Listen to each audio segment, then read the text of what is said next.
Boa noite, é hora das notícias, mas primeiro vamos espreitar o câmbio.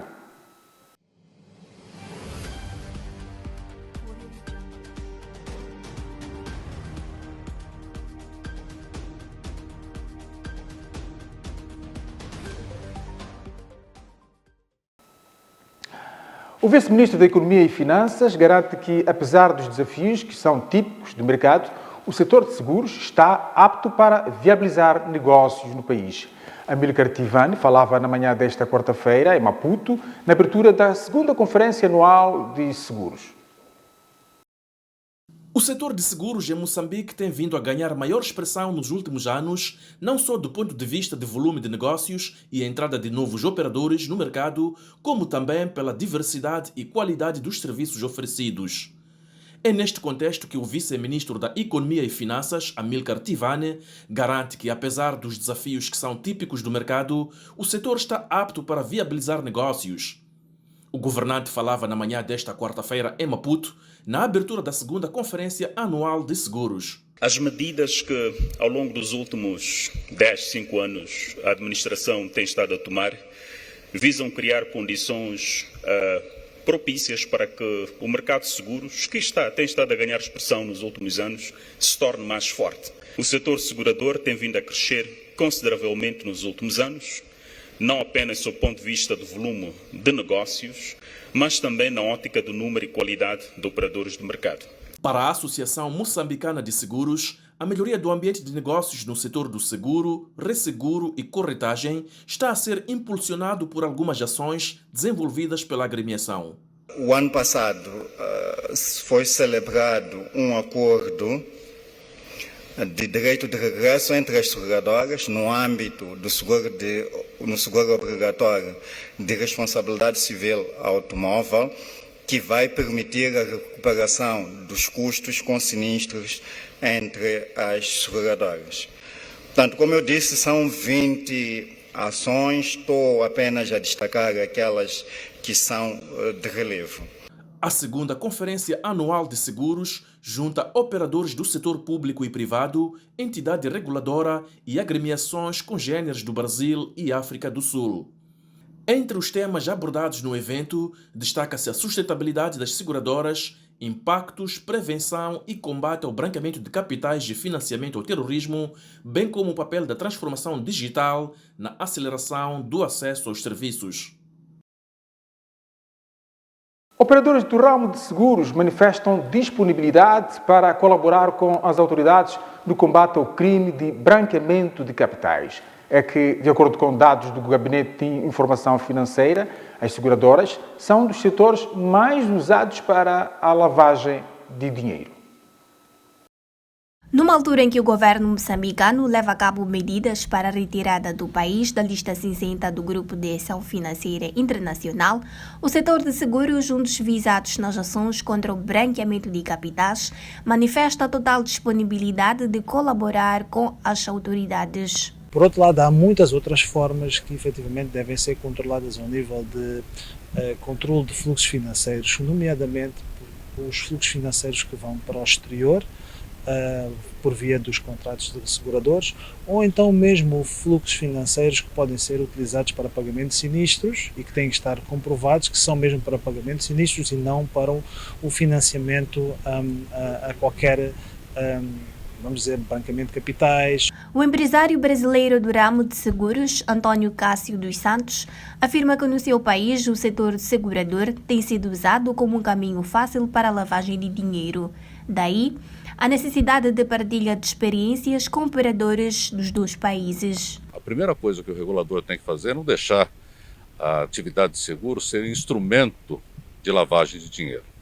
Não é? É muito fácil você esconder dinheiro ilegal atrás de apólices de vida, não é? Principalmente de vida resgatável, que não é um negócio que aqui ainda exista. Então daqui a pouco vai existir. Então, primeira coisa é fazer com que isso não seja possível. E segundo, com todo o processo de inserção social e de Open Insurance, Open Banking, que é o Open Finance, não é? Naturalmente, toda a parte de branqueamento ela tende a se reduzir brutalmente e rapidamente. Os pronunciamentos foram feitos esta quarta-feira em Maputo, na segunda Conferência Anual de Seguros, com o tema Seguros em Tempos de Mudança. O advogado Tomás Timbane considera que sempre houve conflitos entre agências de emprego e seus colaboradores e lamenta a eliminação da mediação laboral pela nova lei de trabalho, uma componente importante na resolução da questão. O advogado Tomás Timbane defende que não cresceu o número de queixas sobre violação do direito do trabalhador, mas que cresceu o número de divulgação dos casos. Timbane comentava em torno dos conflitos atualmente existentes entre trabalhadores e agências de emprego. Eu não creio que tenha aumentado o número de queixas dos trabalhadores. O que há agora é uma maior divulgação, é uma maior partilha dessas informações. Aliás, eu acredito até que a forma de resolução dos litígios laborais até melhorou muito com a mediação laboral, com a Comal. Há uma rápida resolução de litígios de natureza laboral. Tomás Timbane considera que a mediação laboral era a melhor forma de resolver conflitos entre trabalhadores e seus empregadores e lamenta o fim do processo. Ainda há pouco tempo tivemos a mediação laboral e que ela contribuiu muito para resolver os litígios de natureza laboral. Hoje em dia a mediação já não é obrigatória, o que é uma pena, porque durante o período em que a mediação laboral era obrigatória, o número de litígios laborais que estavam a ser resolvidos era muito elevado. Hoje em dia, em que a mediação não é obrigatória, nota-se uma crescente tendência de demora de resolução de litígios nos tribunais de trabalho. Refere-se que a mediação laboral era tida como um processo obrigatório a mando do número 1 do artigo 184 da Lei nº 23/2007, de 1 de agosto, pois tinha como finalidade a busca prévia de um acordo extrajudicial entre as partes do conflito.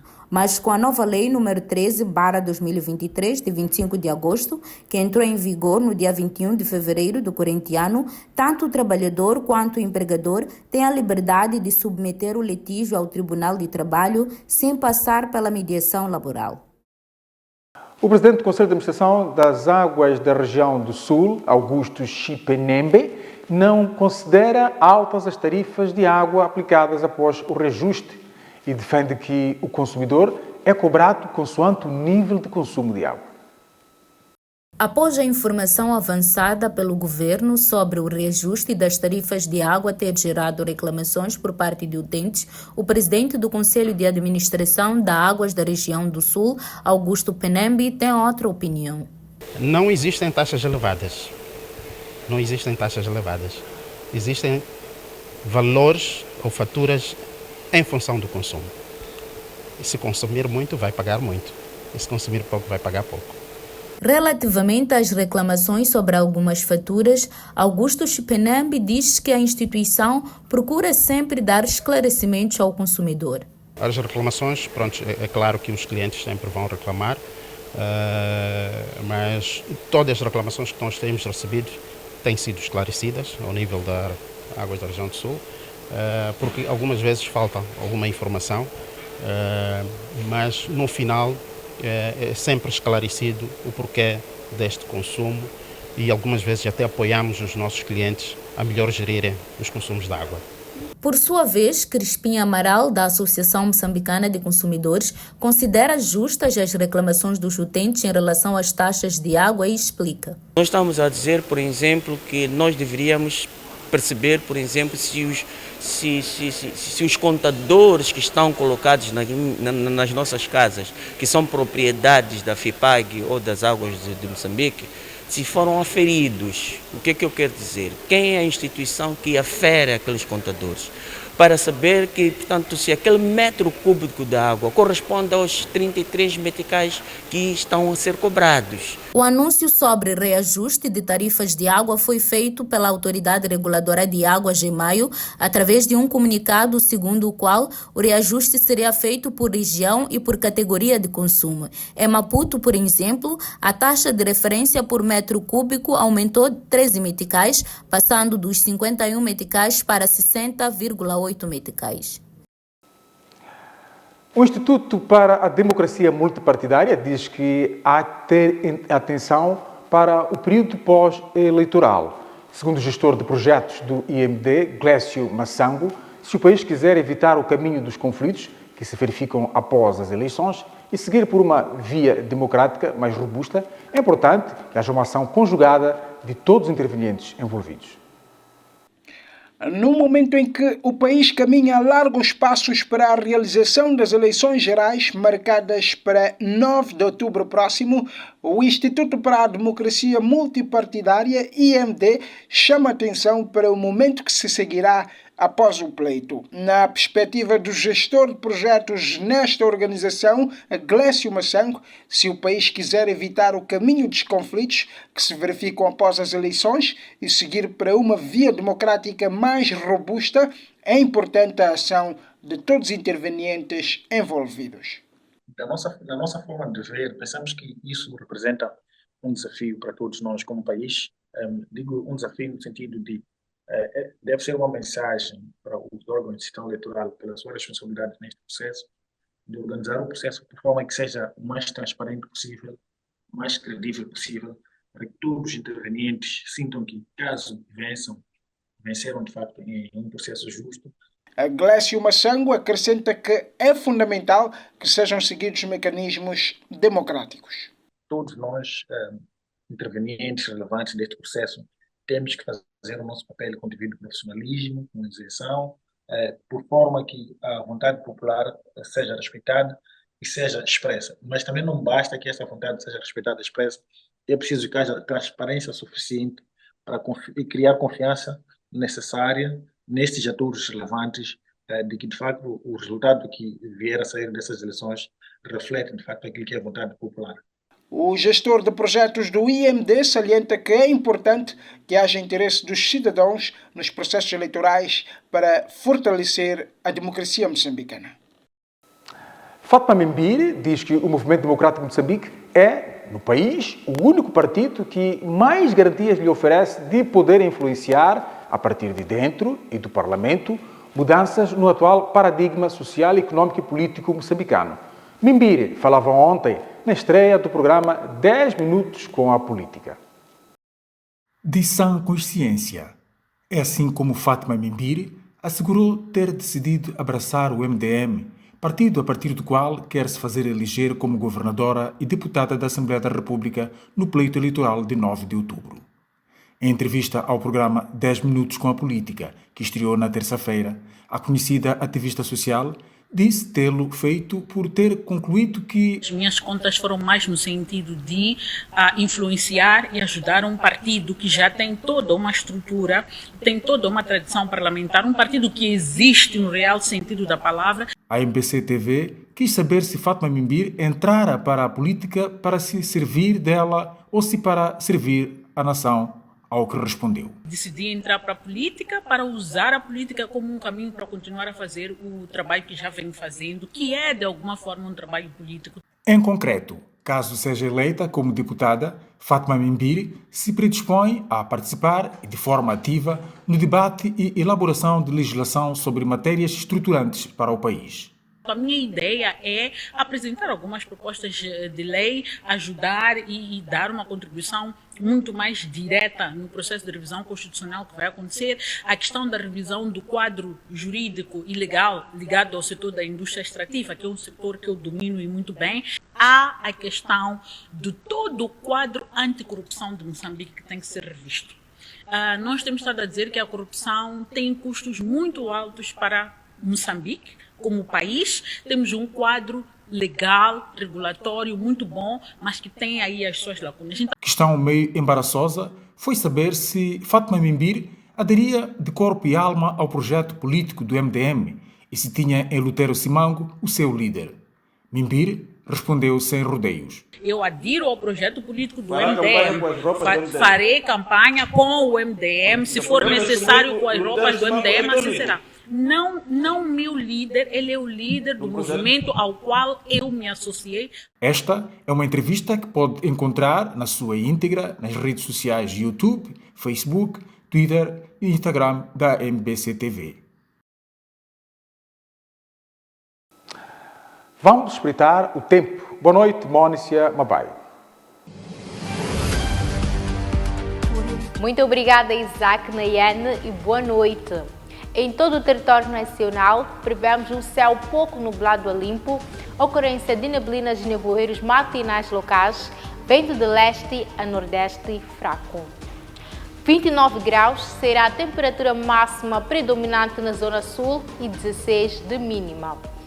Para a zona centro do país, Beira prevemos 28 de máxima e 17 de mínima. Chimoio, 27 de máxima e 11 de mínima. Tete, 32 de máxima e 19 de mínima. E Quelimane, 28 de máxima e 17 de mínima. Para a zona norte do país, Nampula prevemos 29 de máxima e 19 de mínima. Lixinga, 25 de máxima e 9 de mínima. E Pemba, 29 de máxima e 22 de mínima. Obrigada pela atenção dispensada e até amanhã. Faltado o tempo, vamos espreitar a rubrica sobre os heróis da independência. Para hoje elegemos o general na reserva, Alberto Chipande. Acompanhe. Nossa terra bendita. Eu fui um dos camaradas que o nosso partido incumbiu para ir desencadear a luta em Moçambique. O nosso grupo, constituído por 24 pessoas, éramos destino à província de Cabo Delgado. Saímos no campo no mês de junho e chegamos ao sul de Tanganyika no mês de agosto. Entramos em Moçambique para vir começar a guerra. Esta é uma homenagem da MBC TV aos heróis da independência nacional. Foi desta forma que pautamos a informação reservada para esta quarta-feira, 3 de julho. Não deixe de ver, já a seguir, o programa 10 Minutos com a Política. O convidado do José Belmiro é António Niquice, primeiro secretário da Frelimo ao nível da cidade de Maputo. Nós voltamos a ver-nos amanhã. Boa noite, bom descanso.